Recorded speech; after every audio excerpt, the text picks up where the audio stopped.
teknik amada problem dert ke ve inşallah mi beşer çareser bükün Ali teknik hanek zayıfın. Eri me bahsa mixabın me nivda hejdem devam bükün. Yani milleteki bin desta vakta me dest bir siyaseti kir. Eğer me bir zamanı da kira kir. Sukav karası dikmesine. Beşre eğer me evi siyaseti bir zamanı kurdici kir be hen kriter henin. Eğer ev kriterina em pek binin em siyaseti da ahlaki bingeh bükün. Hevalin hicab de milleti bin desta taybet milleti bin desti bejim. Jiber ku devleteki da hun siyaset bikin em bizim partiyeki sozeki da pek nari. Mesela got ezi fiyata vısa dahilim. Li nekir bilend kir. Hun dikarın avukateki bigirin her mahkeme seri lêxin bejin ev parti jimra ev soz da ha eva jî beyanama wiye jimra got ez jiyanê ev qas xweş bikim lê nekir ez girî dikim. Hun dikarin partiya girî bikin. Yani aliye ahlakta jî, aliye hukukta jî eğer partiyên milletin serdest sucekî bikin mahkeme henin. Hun dikarin ya mahkeme û xwe biparêzin. Wekî din jî hilbijartin henin. Dual hilbijartina da hun dikarin wan partiya mahkum bikin xilas be. Lê milletî bin dest xwedî van derfeta nîne. Milletî bin dest da mahkeme tune, hapsxane tune, zindan tune, savcı hakim tune, parêzer tune, qet tiştekî milletî bin dest tune. Hûn ji milletî bin dest ra çi bêjin hûn didin kirin. Bo mînak hûn dibêjin ez serxwebûnê dixwazim. Radibin gunda digerin. Bir roj bişev. Hemin ew bigota etik di siyaseta çi ye ji bo milletî bin dest. Te çi ji destê te tê tu ew bêjî. Bibore. Berî asıl rastî çi ye tu bêjî. Rastî yek. Tu bêjî ey millet, milletî Kurd. Tu hatî dagirkirin. Welatê te hatiye parçekirin. Hemî mafî te tune ye. Tu nayê însan qebûl kirin. Yani tu bûyî ew ki. Te ji tişbûnî derxistine. Tu viyat bêjî. Paşê ew millet ji te pirs dike. Çare çi ye? Tu dibêjî çare ha wî çaxê etik dikeve derê. Tu tiş dikarî çare bêjî. Yek çareya eslî. Yani tu çawa dikarî xwe rizgar bikî. Çareya eslî çi ye? Tu bêjî divê dewleta te hebe. Her milletê hatiye dagirkirin. Bi kîjan rêxistin dibe bira bibe. Bi kîjan bîrdozî dibe bira bibe. Eğer milletekî bin dest ra çareya eslî tu serxwebûnê heq dikî nebêje ew bi şeklekî muheqqeq xizmeta dagirkira dike. Aliye etik de gereviya bêje. Gava duyemîn eğer derfeta te tune be, hêza te tune be, yan jî milletê te rewşekî xirab dabe, tu dikarî hiç hin çareseriyê navber pêşniyaz bikî. Ew jî guneh nînin. Lê daîm serê te da stratejiya serxwebûnê ji wî milletê wî ra wek maf gerebêjî. Çünkü îro dewleta te dibe yan nabe. Ew pir giring nîne. Ya giring ew e ku ew millet hem ji nifşa berê wek me em bijin dema Xalbegî Cibrîl Şeyx Seîd Efendî ew nifş ji me ra gotin me dewlet dibe. Gere em ji vî îbîrdozî biparêzin eger di serdema me de ew dewlet pêk neyê zarokên me wê biya bimeşînin. Bo mînak em dikarin otonomiyekî bikirin, zarokên me wî otonomiyê dikarin bikin federasyon. Zarokê wan jî dikarin wî federasyonê bikin dewlet. Bo mînak Anal Başûrê Kurdistanê federasyoneke ye. Belkî piştî pêncî sala, piştî sî sala zarokên wî milletî ew ê rabin bêjin em otonomî qebûl nakin, em federasyon qebûl nakin. Belkî ew ji Iraq jî bihêztir bin, ew dewlet çê bikin, belkî Baxda girêdayî wan bibe. Ev jî mümkün e. Dünyayê de ew tişt gelek çêbûne. Bo mînak Makedonya. Berî Makedonya împaratoriyek mezin bû hemî Balkan, Yunanistanê girêdayî bibin. Îro Makedonya welatekî biçûk e, heta nîve jî destî Yunanistanê ye. Yani dîrok de ew tiştine tê guhertin. Lê çima em behsa etik dikin? Eger em çareseriya eslî çi ye? Zanistî me gotiye em siyaset bi zanistî gere bikin. Hêz siyaset berê stratejî avakirinê ye. Ew stratejî da gere zanist û exlaq hebe. Zanist çi ye? Gere rast be. Exlaq çi ye? Gere ew millet mafî çi ye wek milletê din. Ew milletê xwe re, milletê te nebejî. Milletê xwe re ya ji milletekî din ra. Gere tu vî mafî reva bibînî. Ev erka exlaqî ye. Piştre tu çi dikarî bikî? Eger şert û mercên te ji bo avakirina dewletekî guncav nebe, Wî çaxî tu dikarî hin navber çareseriyan bikbînî. Ev jî tiştekî etik e. Ji ber çi? Ji ber ku tu nikarî niha dewlet ava bikî, naxwazî milletê te zêr îtihada bibîne, tu berê çareseriyek din dikarî pêşniyaz bikî. Bo mînak dikarî bêjî otonomî. Paşê dikarî bêjî federasyon. Yan ji tiştek din her tişt mümkün e. Her tişt siyasetî de mümkün e. Lê stratejiya eslî, hedefa eslî ti cara geleneyê înkar kirin. Eger te vîya înkar kir, tu du tişt dikî. Yek, devlete dagirker bi cesaret dibe. Yani tu bêjî mafê milletê me heye lê naxwazim. Yan jî mafê milletê me serxwebûn nîne. Yan jî serxwebûn tiştekî baş nîne. Yan jî devletekî netewî tiştekî baş nîne te vîya got, yekser tu devleta serdest bi tevî mehkemeyê xwe, bi tevî siyaset sinifê, bi tevî rewşenbîr û bi tevî artêşa. Hûn dizanin devletên serdest li ser çar tişt dimeşin. Yek parlamentoya wî heye, ew parlamento devletê din biryar dide dagir bikin, du ew parlamento xizmetkarên wî henin. Partiyên siyasî ên serdest xizmetkarên wî parlamentoyê ne. Sê rewşenbîrên wî milletî xizmetkarin ji ber ku ew ji bo dagirkirina welatekî din bîrdozî çêdikin ji bo devleta xwe re. û başê artêş û polîs. Bifikirin hevalên hêja devletekî bi çar hêzên xwe yên mezin milletekî bindest kontrol dike. û evane hemî jî bes armancekî wan heye milletê bindest ti cara nebêje em devletekî cuda dixwazin. Ew devlet besî me ye. Îro mesela Erdoğan dibêje, berî Mustafa Kemal gotiye, hemî gotine. Gerçi Erdoğan berî federasyon digot. Ew jî hat guartin. Dawiya dawî da devleta serdest ji bo ku milletê bindest yani milletê Kurd ji her tiştê xwe dev jî ber de hemî mekanîzmayê xwe, hemî sistemê xwe bêdine. Waxta te siyaseta Kurdî kir. Eger ihtiyaç heye, çi ye siyaseta Kurdî? Tu divê ew mekanîzma ku devleta Tirk, devleta serdest çar mekanîzmayê mezin çêdike ser te digire kontrolê, yekemîn tu gerevî kontrolê zayıf bikî, kêmtir bikî. Yek ji wan çi ye? Ew bîrdoziyekî çêdike, bîrdoziyekî netewî devletî çêdike dijî milletê Kurd, tu jî bîrdoziyekî milletê Kurd çêbî. Mesela Tirk bêjin, em welatê xwe nadin parçekirin. Türkiye nayê parçekirin dibêjin. Tamam. Rast e. Ew fikrê te rast e. Türkiye nayê parçekirin. Lê ez jî dibêjim di heman demê de Kurdistan jî nayê parçekirin. De waxta dijî Türkiye nayê parçekirin te got û aliyê etik de jî te welatê xwe parast te got Kurdistan nayê parçekirin, wî çaxî navbeyna siyaseta Kurd û navbeyna siyaseta Tirk da dijberiyek çê dibe.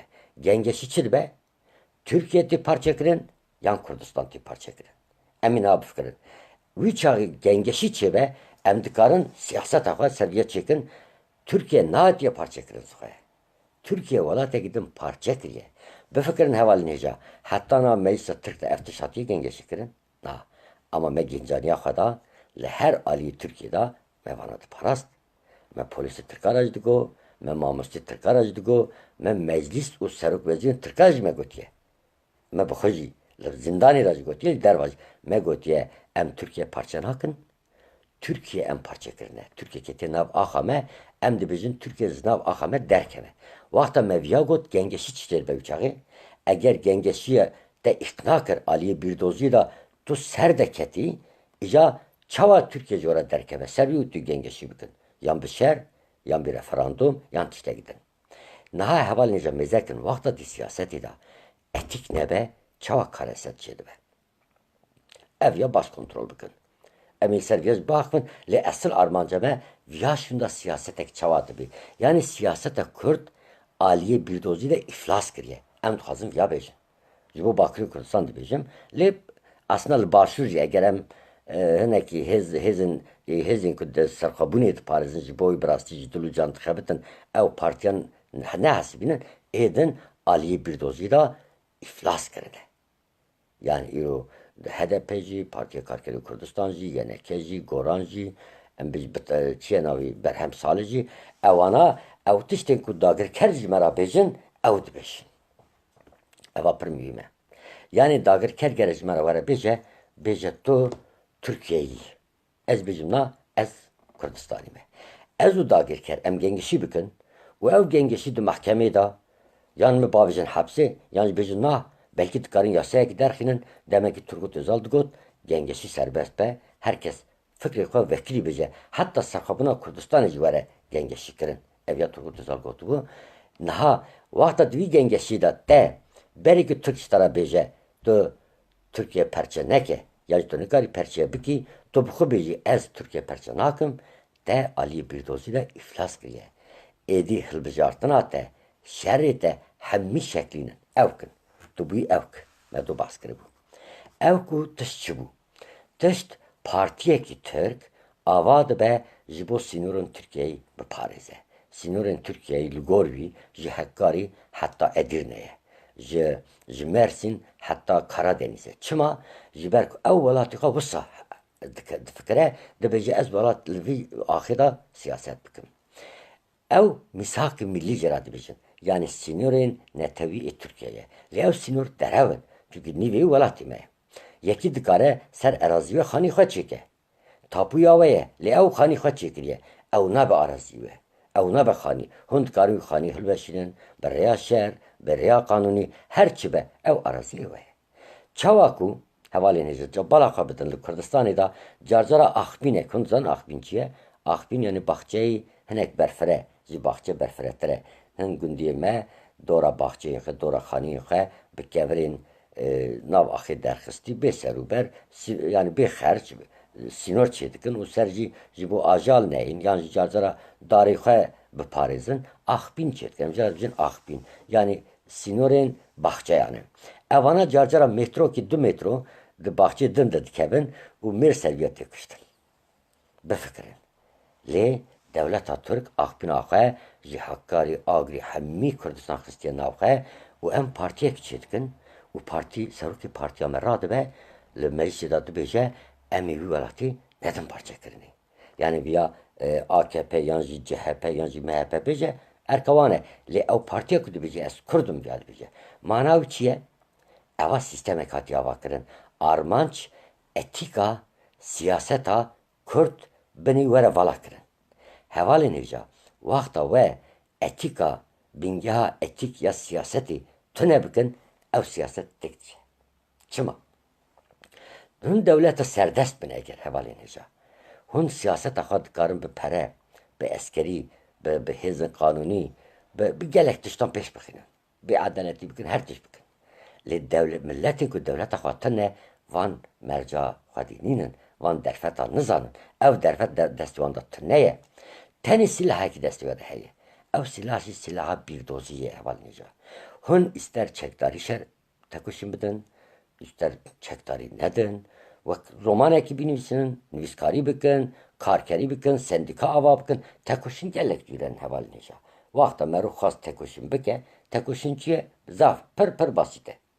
Tekuşîn peyvekî pir basît e, bi xwe giran e. Lê çi ye her însan dikare tekuşîn bike. Tenê qanûnekî wî heye, dilsoz be. Çi ye dilsozî? Ez dibêjim ev qelem e. Yekî ji min re got nav eva dar e, ez ê heta ya bimeşînim. Û wekî din netirsin bêjim belê ev qelem e. Ez dikarim bikevim hepsê, dikarim werim kuştin, yan jî ez dikarim evî bikujim, her çi dibe. Dawiya dawî da ez ê fikrê xwe biparêzim. Dünyayê da ne tenê mesele Kurda da, di dîrokê da hemî rastiyên zanistî, siyasî, felsefî, etik bi berxwedana rastiyê ve çêbûye. Na hûn partiyekî bifikirin, bi roj bi şev behsa berxwedanî bike, lê rastiya herî basît, ya ku berî 30 sala li hepsa Diyarbekirê ji aliyê awkata parêzara, ji aliyê ew dede ku dosyasî me digot, yani berî 30 sala, 40 sala hin parêzer, hin demokrat, hin nivîskar ewana parastina û hepsta mane. Paşê sala heştiyan da li Diyarbekir sedan însan seqet mane, dehan însan mirine, dîsa jî milletê Kurd, welatê Kurdistan û mafê serxwebûna wî di wî hepsxanê de hatiye parastin, bi hezaran însan wî parastiye. Paşê 40 sal şûnda hûn herin, meclisê bêjin ev ala Türk ya me ye û problema pêra tune ye û em dibin vê alê da jî dikarin welatê xwe wek hevpar Türk û Kurd bi hev re bimeşin. Ev çi ye? Ev eslen 30 sal berê ew hepsxane çima çêbûye? Xizmeta wî hepsxanê ye. Yani Armanca vi zindana Diyarbakır çibiye ev bekatiye behayame. Ev zindan çima hatı bu çekirin? Zindan ne ku meher yeki süceki kırıbıcı boyu na fikreki me bu. Belki kesin suydarcı he bun ev tiştek dineye. Her insan kican ideoloji be ne be kican velat be braba merkuştun şeylandın evana sucun. Belki sedi biz insanı ustadın avmeda derketine vanacı hapis hakar haketine. Le bu minakin insan henin ve eciyek juanım min kaç süceki min tane bu. Yani süceki ku embejin şeylandın yazık kuştun. Tenê sûcekî hebû, min kitêb dixwand, min kovara rizgarî dixwand, ew jî qanûnî derket. Rizgarî li qanûnî derket, min fikrê wî diparast. Min digot Kurdistan welatekî ye, milletê Kurd milletekînin û hatine parçekirin, dagirkirin, ji bo wan serxwebûn mafekî reva ye. Lê me tiştek din digot bi çaxê. Me digot eger serxwebûn nebejî navberda federasyon dibe, otonomi dibe, mafin piçiktir jî di zimanê Kurdî de mesela perverde me vana jî kabul dikir. Tamam Ermanca me davî serxwebûn bû lê me gelek ast tayin kiribûn. Daha bifikirim wî çaxê partiyek rabû, Partiya Karkerê Kurdistan got kê behsa zimanê Kurdî bike, kê otonomî bêje, kê federasyon bêje, ev hemû caş. Em aha matma. Vaxtê me gudarî kir, devê me vekirî ma. Tenê serxwebûn. Ji xêncê serxwebûn em çi bêjin caşeyetiye. Hûn gişkî caşin. û siyaseta Kurd yekser xistin bin destê xwe. Çünkü gotinekî gelek radikal bû. û yani ji bo min jî mantiqî nebû, lê radikal bû. Tiştîn radikal bala xwe dikişînin. Hevalên hêja evî gengeşî li hemî Kurdistanê kirin. û ev yet parêzim. Rast bû. Kiryara wan rast bû. Ya min rast bû. Welatê dagirkirî da gere rast bi radikalî were parastin. Yani taviz neye dayın? Le tu mecbur mayı dedi ev tiştek dene. Le siyaset tu gere nedir? Le aynı siyaset beri ev siyasetin ku otonomi, federasyon evana parastın vana hemmi hain caş ilan dikirin. Peşti 30 sala yani jiyan çava guheri dünyayı da çi guhertin çi bu qet kes nizane yekser ji hemmi astan derbas kirin heval neca per mühime ev ya taybet dibêjim otonomi jî najî binê otonomî da em bêjin ziman bajer muxtariyeta bajer gunda jî gotin hewce nake. Devletekî demokratîk, demokrasiya Türkiye û em tê de her tiş mafî qezeş dikin. Niha ew fikir piştî şer wisa bû yan berê wisa hatibû tanzîm kirin. Em vêya dixwazin bêjin. Yani destpêk de ew siyaset aliyê etîk da têk çûbû bes wek bi kar anî milletê Kurd. Yan bi rastî baweriya wan bi serxwebûnê hebû. Li vê derê tiştekî ez dixwazim bêjim hevalên hêja. Di siyaset da manipülasyon per metodekî derbas dibe. Herkes vêya bikardîne. Eva aslen di siyasetî de çêbûye. Ez li vê derê dixwazim behsa filozofekî bikim. Descartes. Filozofî Yunan paşê ez sewerim mijara me ya mesela aliyê etîk de milletê Kurd çawa hatiye xapandin. Dema Descartes, dema Rönesansê ye. Yani 1400 şunda 500 şunda li Avrupa dema ronahiyê dest pê kir. Rönesans vejîne manawî. Yani vejîn çima berê 1000 salan di Yunanistan'da kulturekî mezin hebû. Ew kultur hat jî bîr kirin, faşil bû, hat xewin kirin. Paşê piştî 1000 sal, 1500 sal bi rêberiya Kopernikus, Galile, Kepler û Newton, işte Descartes ji nû ve Rönesansek yani zanist devre zanistî dest pê kir. Lê berê vî zanistî dest pê bike, dema Romayê da fikrekî çêbû. Ew fikir septîzm digotin jê ra. Filozofekî hebû navê Pîron digot ew digot em ji her tişt gere şik bikin. Her tişt. Ev ya çima digot ji ber ku wî demê êdî felsefe paş veketibû, rola din û baweriyan xurt bibû, wana jî her tişt bi hişk digotin yani. Yani tiştekî tu nikarî gengeşî bikin. Em jî dibêjin dogmatîzm. Dogmatîzm yani ew rastî tên kabul kirin. Ev tiştên ku wek rastî ji me re tên gotin nayên gengeşî kirin. Mesela Türkiye Türkiye. Eva jî dogmatîzm e. Türk wisa dibêjin. Kes nikare gengeşî bike. Halbuki Türkiye Türkiye nîne. Welatekî bi navê Türkiye ji tune eslen. Velateki binavi Türkiye tünneye. Yani ev Lozan bir derevada çekirin. Velateki Anadolu heye, velateki Kürdistan heye, velateki Mezopotamya heye, li velateki Türkiye tünne bu. Hem velateki navi çekirin, hem de velatin beri yekser inkar kirin. Tünne ne götür. Mesela Suriye gevne, em dizanın. İran gevne, Kürdistan gevne. Ama Türkiye tüne. Türkiye Osmani, devlet Osmani hazarını düsturu nodunu hat çekiren. Evci Osmani bu yani Türkiye ne bu. Eri nam dogmaçiye dogma ev bu. İşte Serbiya ev septizm perxot derket. O septizm din, ol, felsefe gengeşi hekimezim da çekiren. Viçağıyla Avrupacı kraliyet hebun. O kraliyet mezek duhastın ki şoreş mezin çene be hedi reform çebe. Çünkü şoreş mezin dikare kraliyetan yani keyseran helveşine.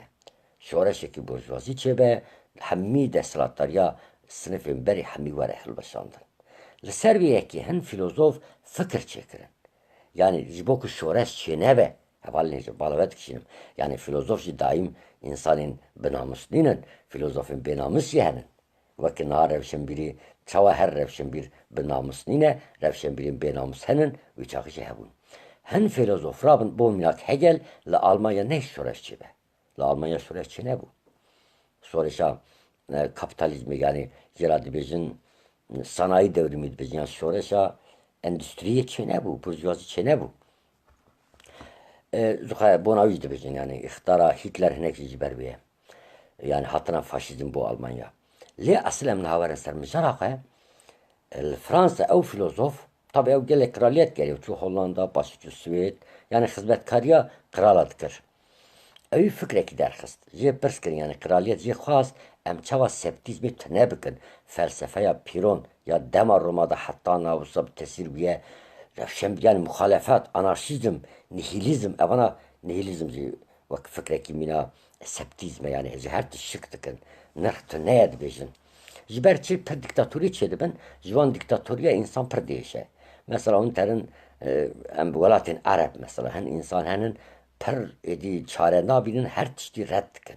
Yani onunla İran bijin, hun İslam reddikin, hun her tiş reddikin. Çünkü benavi İslam her vahşet dekirin. Hun mecburdu ben reddikin. Ev red, ev muhalefet, ev dijberi civak, jinuvede de civak kirin, jinuvedke bir raman kirin. Wî çaxî Descartes metodekî got. Go em septizmî çawa bidin sekinandin. Keyserekî ra got. Sohbetekî Keyserîna Swêd ra jî gotiye. Cem Keyserîna Swêd ev jî. Metodekî çêkiriye navê Kartezyen metode. Yani Descartes metodu. Rêbaza Descartes. Dibe waxta fikrekî ji nû ve çêbû û belav bû di nav milletê da hûn vî fikrê nikarin bidin sekinandin. Du rêbazî heye. Yek ew fikir kê diparêze hemiya bikujin. Eva nabe. Çünkü dûm bikujin zarok se derkeve. Wî çaxê em çi bikin? Em evî fikrî ji wan 10 cara zêdetir radikal biparêzin. Eva jî metodekî ye.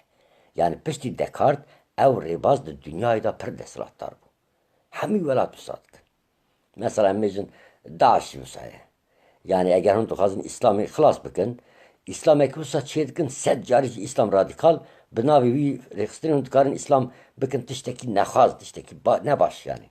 İşte Daeş encama wî ye. İja mesela Kurda, işte Descartes viya digo. Mesela digo ew dibêje Xwedê tune bo mînak. Dibêje ez şik dikim Xwedê heyan tune. Kral got wî çaxê em jî mîna wa bêjin. Descartes got belê. Em ê bêjin li dawî de em dîsa Xwedê desthilatdariya Xwedê ispat bikin. Çawa got metodekî min heye. Em ê bêjin yek eger hûn dibêjin Xwedê tune em jî dest pêk da bêjin qet Xwedê tune. Tamam. Fikir heye. Her tiş fikrê min daye. Ez tiştekî fikir bikim ancak ew heye. Yani fikra Xwedê min çêkiriye. Ji ber ku ez difikirim ji her tişt şik bikim gere. İnsan vakta fikirî hezir kir pirsyar bike. Tabi Descartes viya wek metod dijî septizma dike. Armanca wî septizm jî ortaya ra bike. Başê em ê çi bikin? Em ê aklê xwe de bifikirin. Em bêjin dünyayê de pir tişt henin. Mesela xweş henin, nexweş henin, rind henin, nerind henin, mezin û piçûk henin. Mezintir û piçûktir henin. Qiyas. Evan metoda çêkir. Başê got bo mînak tiştekî heye piçûk e, tiştek hej mezintre, tiştek hej yüz mezintre. Levi dünyayı da tiştek heri mezin çiye? Ez nizar. Aklime terinake. Siniri akıl levi deri yani bir amel levi deri tamam bu emni karın tiştek beşin. Le em tiştekit karın beşin. Em bizanıcı, ne zanıcı, dve dünyayı da tiştek heri mezin, heri riku pek, ucu her tiş diyelettir desratlar heye. Em nizanın. Mezekin hevalıca. Yani kıyas eken bakın. Madem ki dünyada tıştı her buçuk heye. Meşenin, kermeşenin, kızmuriyenin. Per yu buçuktur tıştanın. Uçağı ve dünyayı da per tıştı mezintir şeyinin. Yu buçuktur hatta mezintir em tıkarın fem bakın. Le heri mezin çiye? Em nisanın. Em bejin dünya galaksi derkeve. Em bejin roj derkeve. Em bejin roj galaksi derkeve. Galaksi bejin galaksiden derkeve. Velhasıl em dizanın dibi gerdune da tiştî herî mezin heye, tiştî herî deslatdar heye, lê em nizanin çi ye. Aqlê me têrê nake. Al wê derê madem wisa terê tiştek dimîne, madem ki aqlê me têrê nekir, me got her tişt em bi aqil hel dikin, ew tiştê ku em bi aqil nikarin hel bikin, wî çaxê ew bi aliyê Xweda tê hel kirin. Yani Xweda heye. Madem Xweda heye, û tiştê herî mezin e ew, aqlê me girêdayî wî ye. Çünkü aklê mezin ew e. Eger aklê me girêdayî wî bû, wî çaxê em êdî li gor aklê wî, aklê gelemperî ji ra dibêjin küllî irade Erebî dibêjin. Küllî irade yani viyana giştî bi teneya Xwedê ye. Di felsefa zerdeşt jî ew tişt heye. Ji ra dibêjin ferûwer. Di felsefeya Platon'da ji ra dibêjin îdea. Hegel ji ra dibêje Geist. Aristo ji ra dibêje töz. Velhasıl ev hêz Xweda ye êdî em dibin kontrolê Xwedê dane. Madem em dibin kontrolê Xwedê dane, her tişt diyarkirî ye. Mekanik e. Êdî şans tune ki tiştekî tesadüfen çêbe. Eger tesadüf tune be, şik û guman hewce nake. Her tişt hatiye tanzîm kirin ji aliyê Xwedê da. û septîzm xilas bû. Hevalê nêja. Ev mijara serxwebûnê jî di Kurdistanê de enî wisa hat çêkir. Berî gotin çi? Gotin yê serxwebûna Kurdistanê naparêze ceş e. Çi kes be, çi rêxistin be. Berî hemî rêxistina biyal de bi aliyê îdeolojî de lêxistin.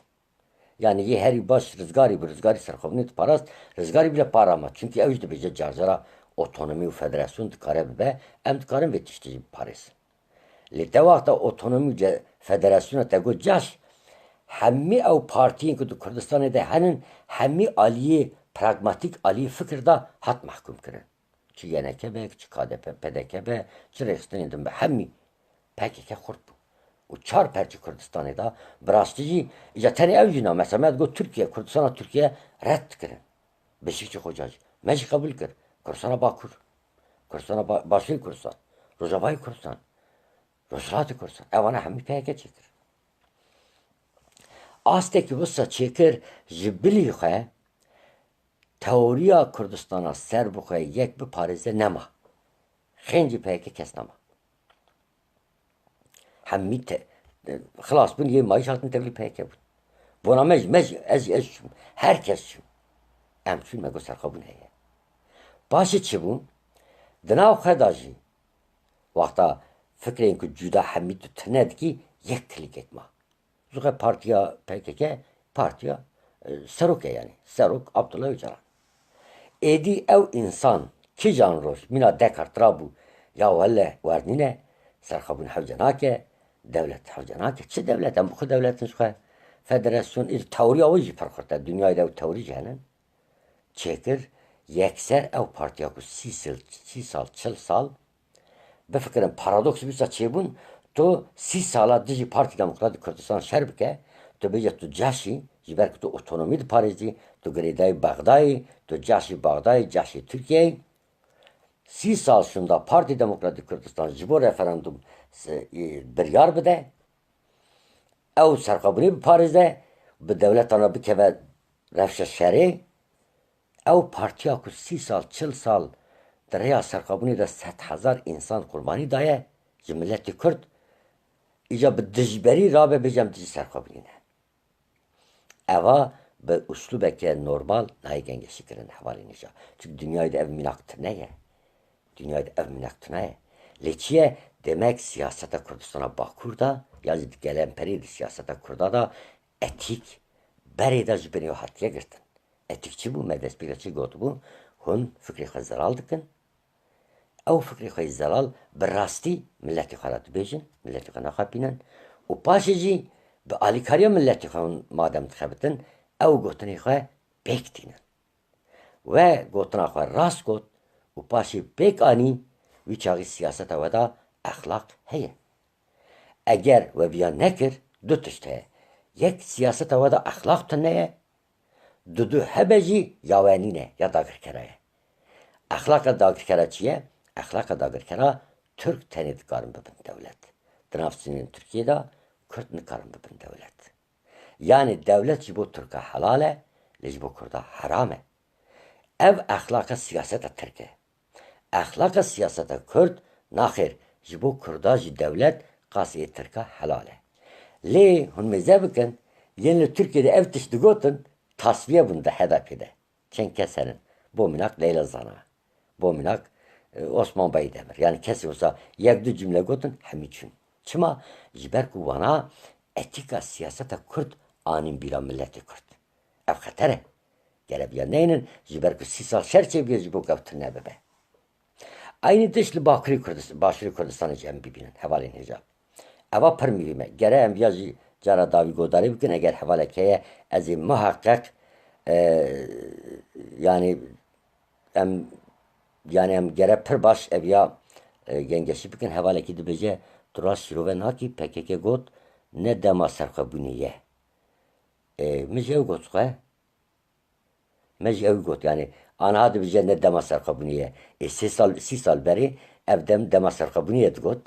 O ye serxabuniye net parası avana hemi bak nokerin dagır kara ditin. Her neyse. Em nahavarın herkes zane rast içiye. Em var ser Başarı Kürdistan'ı yetişteki acaba. Asıl etik Başarı Kürdistan had bin pekirin.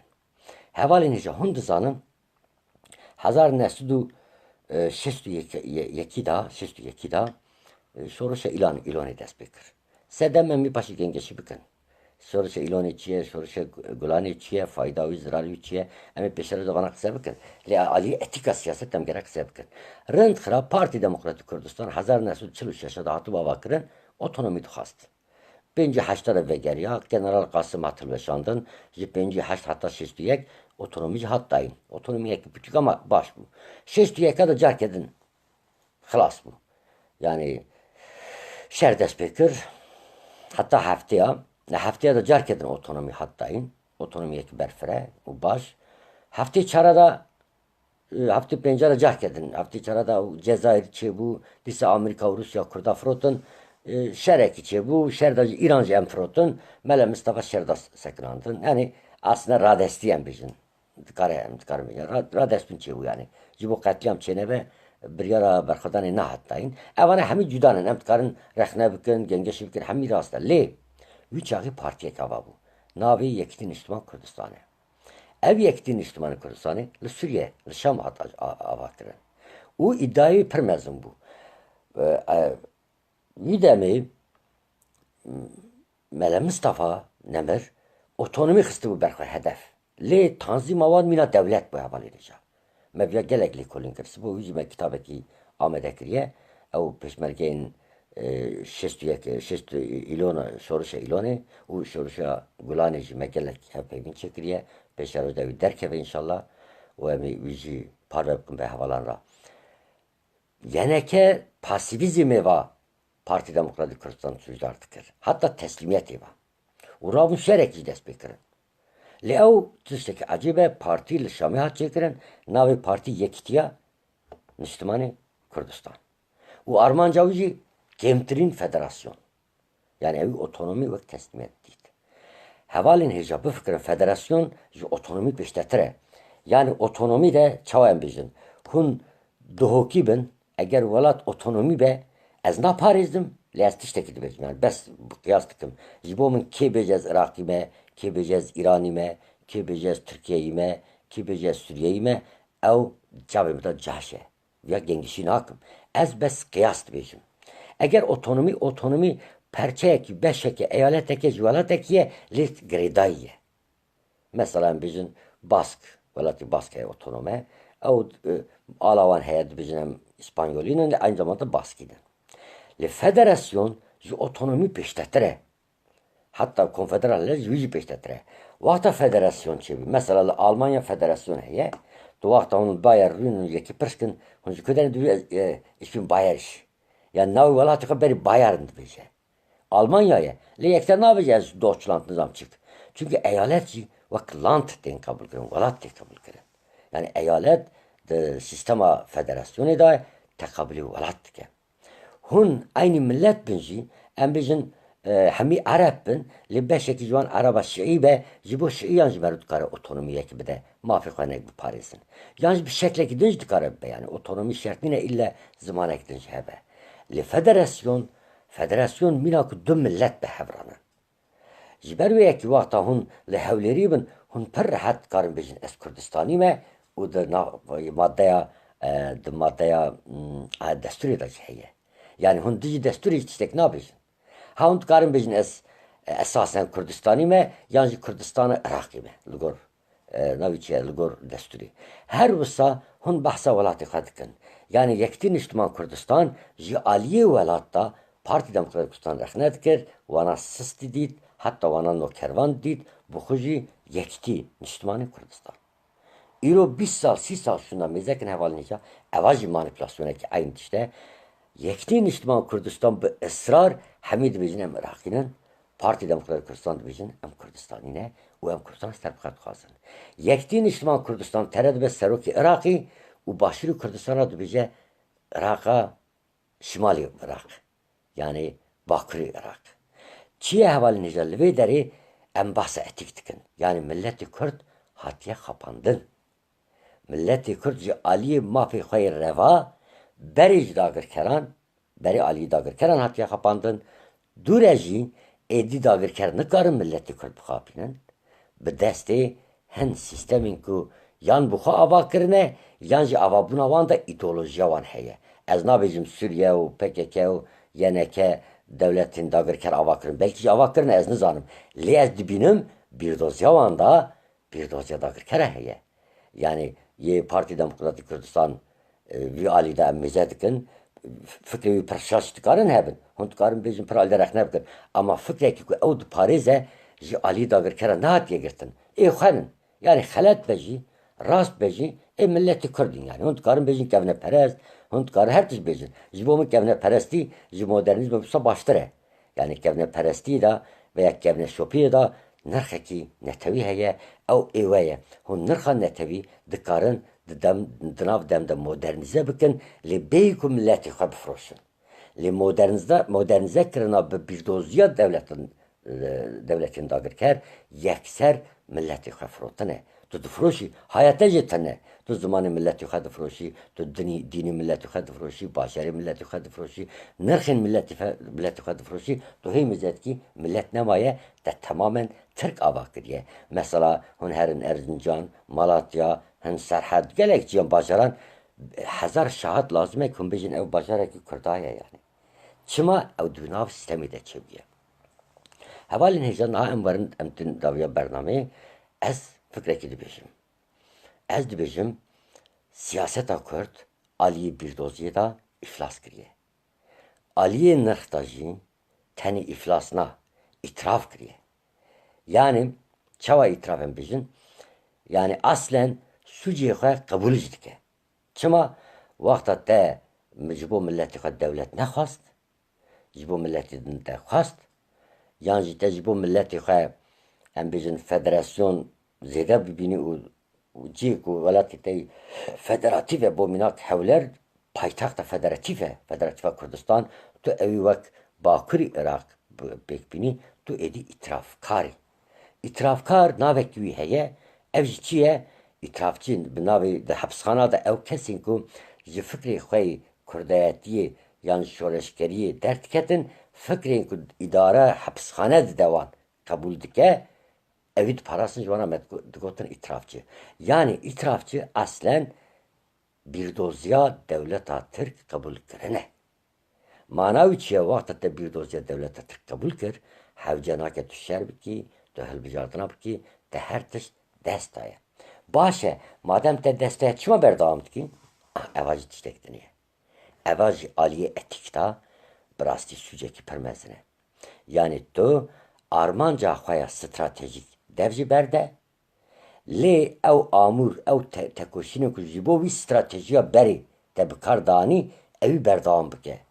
Hevalên hêja ev peyv bi xiyanet miyanet jî nayê şêw vekirin. Ji ber çi? Ew mana wî çi ye? Hêza milletê xwe ji bo tiştekî vala telafî vala kirine. Çima ew hêz nemîne û carek din siyasetekî çêneke. Çünkü eğer hêz hebe, hêzçinin pereye, eşîre, insanın em bêjin serkeftînin, hunermendin, nivîskar, evaneke hêzin. Eğer hûn van hêzane, ji bo serxwebûna Kurdistanê xerc bikin, lê serxwebûna Kurdistanê jî nexwazin, mana wî çi ye?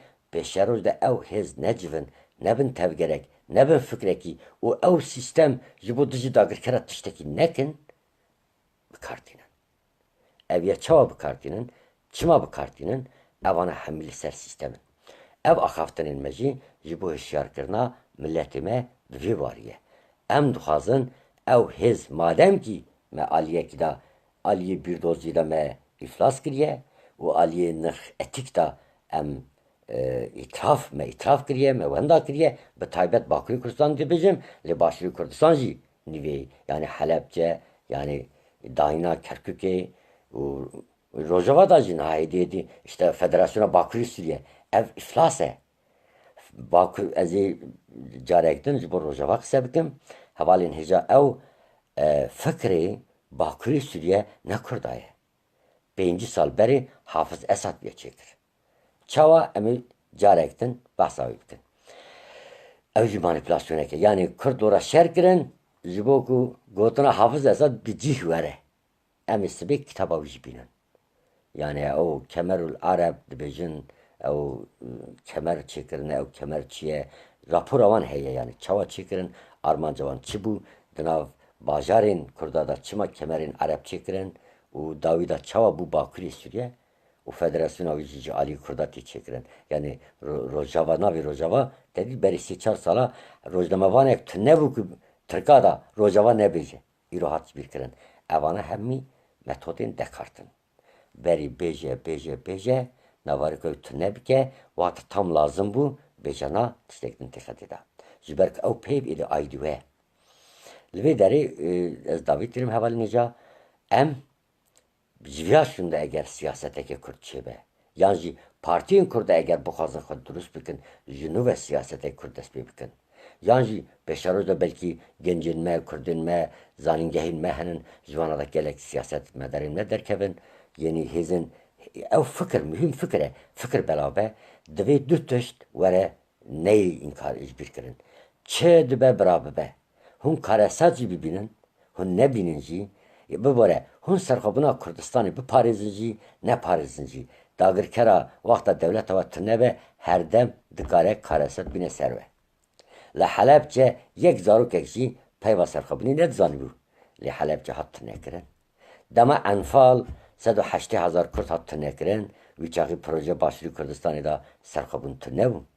Di heman demê de li sînema Amûdê 500 însan hat şewitandin, Kurdên Rojava behsa serxwebûn nekiribûn. Li qetliyama Maraşê de 1978 da bi hezaran însan hatin şewitandin, kes behsa serxwebûnê nekiribû li Maraşê hevalên hêja. Aynî tişt li Rojhilatê Kurdistanê jî her rû însan tên îdam kirin, her rû gencên me, kurên me tên darvekirin. Evana qetekî behsa serxwebûnê nekirine. Yani ez ziyad dixwazim bêjim. Ji xwe ew bedela ku 10 cara zêde serxwebûn zêdetir em didin, tenê em çima mafê herî reva û herî rast ya ku dagirker jî nekaribin ya înkar bikin, çima me dev ji bîrdoziya serxwebûnê em berdin, di du çima em zarokên milletê xwe bi navê serxwebûnê rakin serî ciya û xizmeta Bakurî Sûriye yan jî xizmeta siyaseta legal bikin, evana tiştên etîk nînin. û tiştî eger siyaseta Kurd aliyê stratejîk de seranser bi dilsozî neyê kirin. Ez viya jî dibêjim min destpêk da jî got bi wexta we got serxwebûn şert niye ku her çar parça Kurdistanê bi hev re bibe serxwebûn. Belkî nebe jî lê serxwebûn mafê we ye. Yani eva çi ye zanî hûn wexta dibêjin Xwedê yek e. Dikare yekî were zindanî bike we bêje deh Xwedê heye we bikuje. Hûn bêjin nebêjin Xwedê yek e. Lê roj tê ew gotiname jî tê qebûl kirin herkes dibêje Xwedê yek e. Eva jî wisa ye. Kurdistan bi rastî yek e. Milletê Kurd mîna her milletê Kurd mafê dewletê heye. Te viya înkar kir, te rastî înkar kiriye. Tu xwe te wenda kiriye. Te vî înkar nekir, pêşa roja şansê te heye ku rojekî tu yan federasyon yan otonomî yan ji dewletek bi dest bixînî. Di vî alî da tevgera Başûrî Kurdistan ji êdina bi rastî paqiştir e. Mêrika carek gotin otonomî heta dawî çûn, federasyon bi dest xistin, heta dawî çûn, paşî jî behsa serxwebûnê kirin. Îja ême dij derketin. Yani siyaset ji bîr nekin. Eger hûn stratejî bidin, muhakkak ji we de tiştekî heye dagirkeran ew stratejiya we bi dest ve dişikandin. Dudu eger etik exlak hûn exlaka yani etika milletê Kurd bi kar neynin yani siyaseta we de eger xapandina milletê Kurd hebe naxa etika Kurd tune ye. Eger etika Kurd tune be hûn etika Tirk yan jî Arab yan jî Fars dînin. Ew ji xwe binvalakirina Kurdistanê ye. Ji ber vê yekê siyaseta ku îro tê dimeşe bi taybet siyaseta dijî serxwebûnê ew siyaset êdî çûye bi tenê amûr e heta amûrbûna wî jî êdî ne bi îrada wî da ye. Ji ber vê yekî ez pir baş dizanim pêşa roj da demekî kin da ew fikra serxwebûnê yani mêzekirina pencere kurdiyetiyê daha rastiyan bêjin bîrdoziya ramana Kurdîzmê ew ê dest pê bike. Çünkü eger siyasetekî milletekî de ew qas aliyê etik û stratejî da ji aliyê hizb û serokên Kurd de ew qas şikandin çêbe hevalên hêja ew millet ya temamen teslîm dibe, tune dibe yan jî ew millet bi tevger bi ramanekî bi bahozekî wisa tê serûbin dibe. Ez hêvî dikim serûbin bibe. Lê ne ciyê rizgar kirî. Ciyê ku dagirkirî serûbin bibe. Bîmînin xweşiyê de hevalên hêja çavê ve maçî dikim me îcar nekarî em kesekî bigirin ama eger hevalekî na bixwaze em ê bigirin. Axaftina min yani min teze qise dikir hevalekî tevlî xwaz tevlî bibe lê min xabin mijara me dahat perçekirin eger hevalek na bixwaze tevlî be ez ê bigirim. Sersera serçava. Lê mijara me eva ye. Siyaset, stratejî û etik. Derveyî wî em qise nekin. Yani qise bikin jî em dikarin qise bikin lê baştir e em ser mijara xwe qise bikin. Dibe hevalên hêja.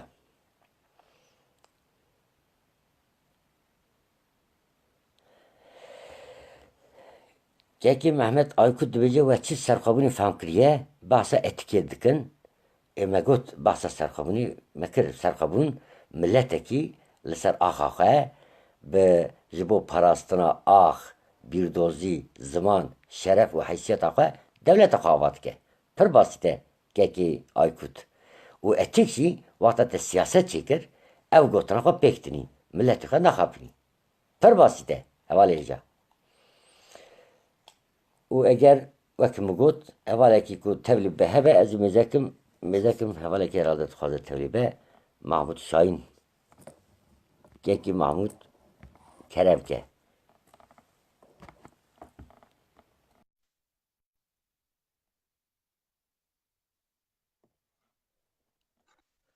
دمت Roj خوش baş. Roj باش baş باش Gekî. دمت خوش صحت خوش gelek ez germ kirin gelek Gekî spas Mahmûd tu bi yapet xêr hatî. Hevalê zorun min kaptela ê hevsera Diyarbekirê û berxwedarekî bi rastî bi nav Denk me navê te dayîm bîstîrora. Ji xwe we zor jî spas hûn dizanin berxwedana me tenê ne dijî gardiyana bû aslen bîrdoziya serxwebûnê bû.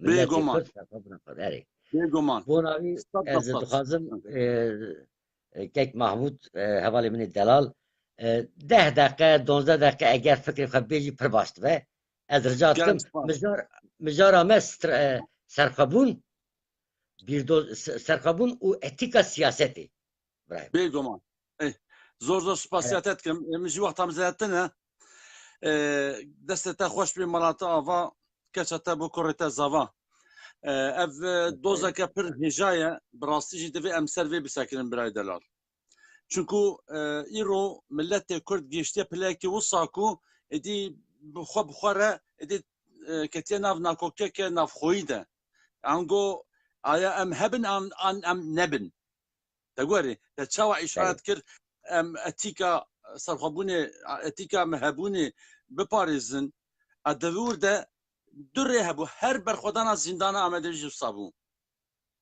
بالا خۆدا ڤاڕۆنا مەها نۆڤەمبەرێ مەها 11 سەرماوازێ li zindana Amedê 1908 çi derket hêrîş anîn digotin çê zanî ji me ew qala ji me heye aha ev hindetiliya me dixwastin yanî weke wisa digotin similê xwe jê kir û îstiklal marşa îstiklal marşaya Tirka bixwînin û wexta ku çine ziyaretê em milê xwe bidin ewa rêz bibin li pey hev milê xwe dirêjî ser milê hev dikin mesafe we qasî lingavetinê hebî ev sê tişt xwestin ji me û ew çax me teva ew ku dizanibûn قرار دابون کو ام ویا قبول نکن بس ادی reformistê ku hêngê digotin eger hûn wisa bikin de dijmin bi ser me de bêj zêtir bê hûn ê bimesul bin bala xwe bide em dibêjin ku em vêya qebûl nekin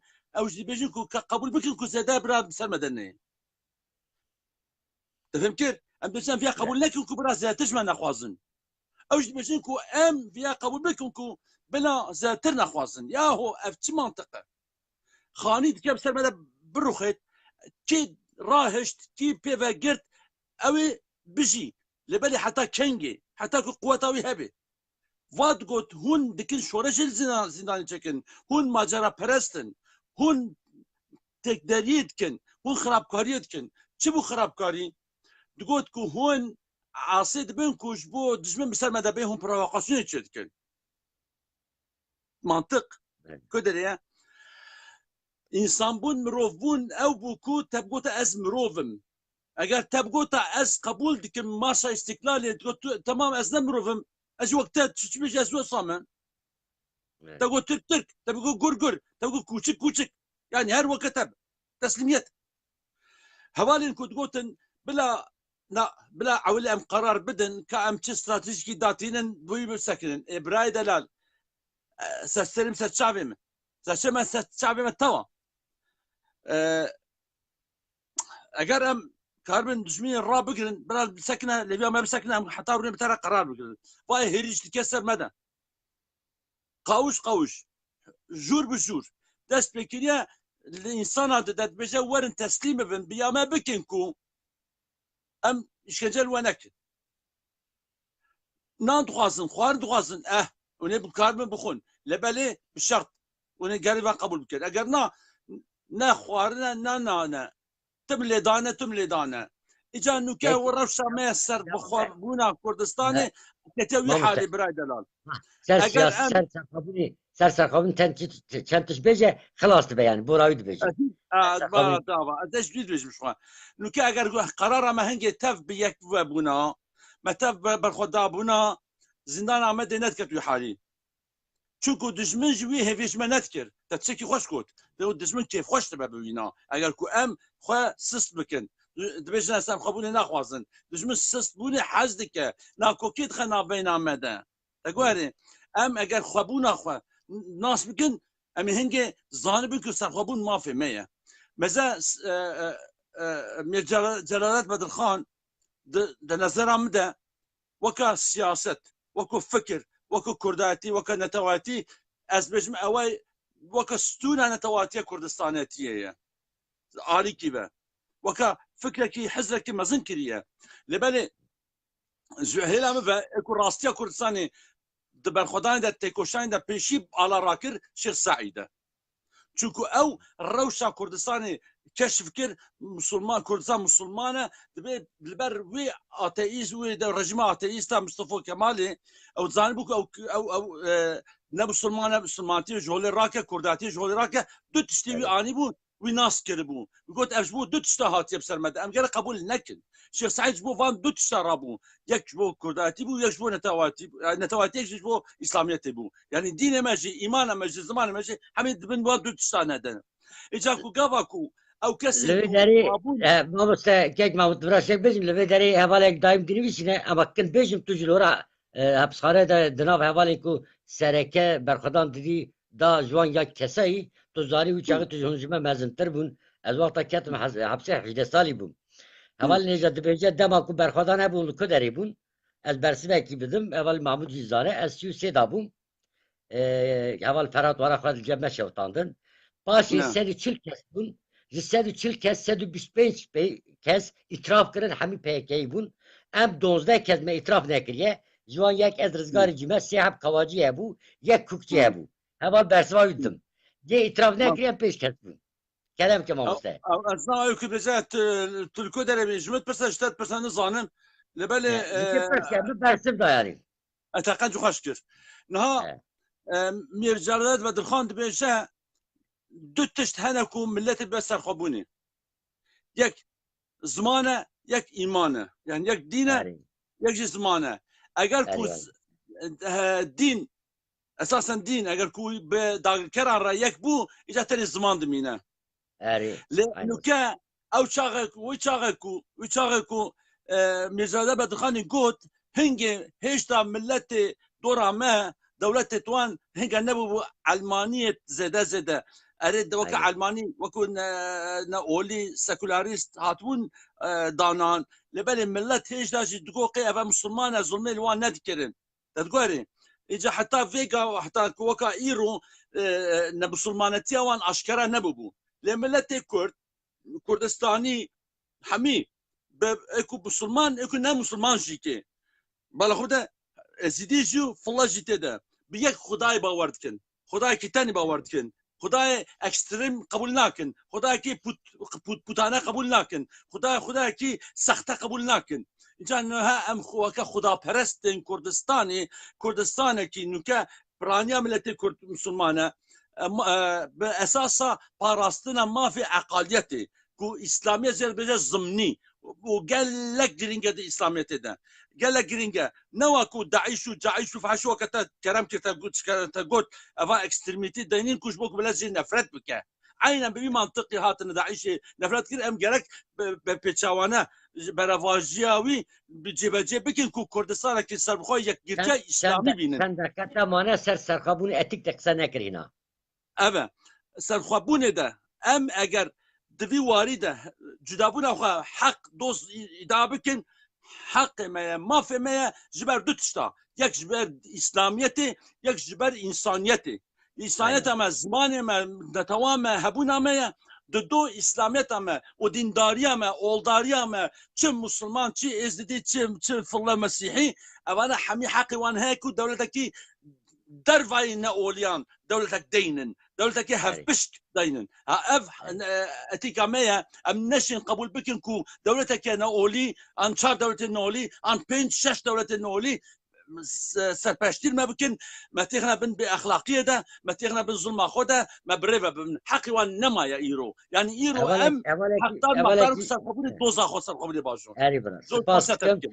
hevalekî pirs kiriye tu ji li virayê ez bêjim divê çend kes îtirafkar hebû bira wala hezaran hebû hezaran îtiraf yani qawşa me de 125 hebû em 140 kes bûn 125 kes îtirafçî bû li hepsxanê jî hezaran hebû yani hezaran şükür Xwedê me li ora nekir îtirafkar ew besî me ye û birayê min pir spas dikim kekê Mahmud